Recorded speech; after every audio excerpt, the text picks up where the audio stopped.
Here's a quick rundown on the comics that kind of led up to this story of Thor: Love and Thunder. It was written by Jason Aaron and art by Russell Dodderman, Esad Ribic, Mike Del Mundo, and a slew of other different amazing artists. But it all started in this one book called Thor: God of Thunder.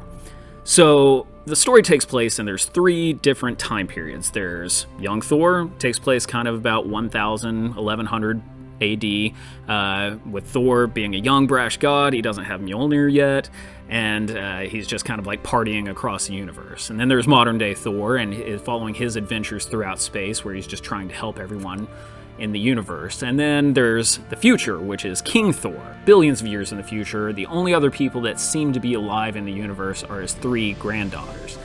And the main part of these early issues is Thor reflecting and fighting this new villain called Gorr the God Butcher. So Gorr the God Butcher, he is an alien, and he just believes that gods and pantheons and any kind of omnipresent being just isn't good for the universe. They don't do anything productive. They're just there to be worshipped and not helping mortals. So Gorr decides to basically just massacre all of them. And he gets this sword called the Necroblade, and he's just going across the galaxy, killing all these different gods back and forth. And then it gets the attention of Thor in modern day. Well, when he fights Gorr in modern day, he remembers that he actually crossed paths with him back in the 1100s, and that fight did not go very well.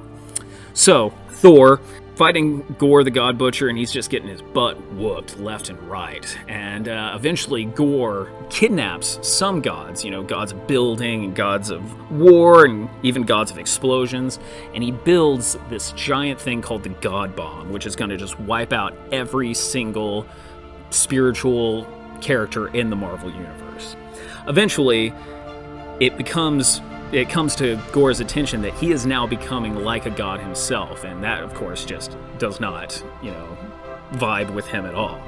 So Thor eventually defeats Gorr, and now with this renewed sense of purpose, he's going to try and be a better deity to the entire galaxy. Well, later on, there's this story that happens called Original Sin, where everyone's secrets are being released in the Marvel Universe. And so Nick Fury whispers something into Thor's ear, and immediately Thor is now not worthy to carry Mjolnir. And he is just racked with doubt and anger, and he just doesn't know why he's no longer worthy.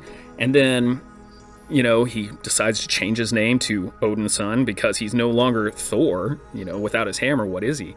And so he just decides to leave his hammer on the moon.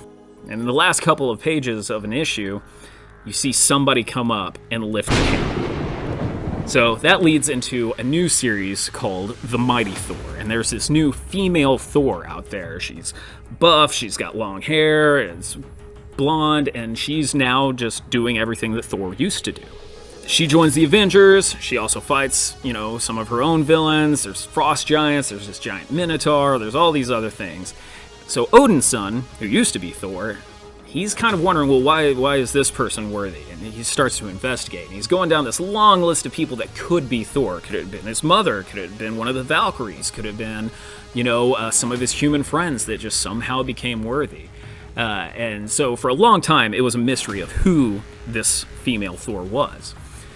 Eventually is let out to everybody know that it's Jane Foster, Thor's former love. She was actually in one of the earliest comic books of Thor, which was Journey into Mystery number 84. During her life in the comics, she eventually broke up with Thor and Donald Blake, his alternate ego, and also she, got married and, supposedly happily ever after. But, unfortunately, her husband died in a car crash, and then she got diagnosed with stage 4 breast cancer. That is when she gets the hammer. So in the final pages of one of the Mighty Thor issues, it's revealed that she is Thor now. And this is where it gets wacky. She still has stage 4 breast cancer. So she'll be doing chemotherapy, and as soon as she picks up the hammer and turns into Thor, that negates everything. And so she has to start from square one, and she's still dying from breast cancer. So her being Thor is great. She loves it. She's flying around. She's fighting monsters. She's being the hero, but it's killing her to do this. So it really gets very interesting in the kind of idea of what does it mean to be a hero, what do you owe yourself versus what do you owe other people. And that pretty much leads us up to where the movie is. So let's just leave it at there, and if you have any questions, come on by Austin Books and I'll be more than happy to tell you.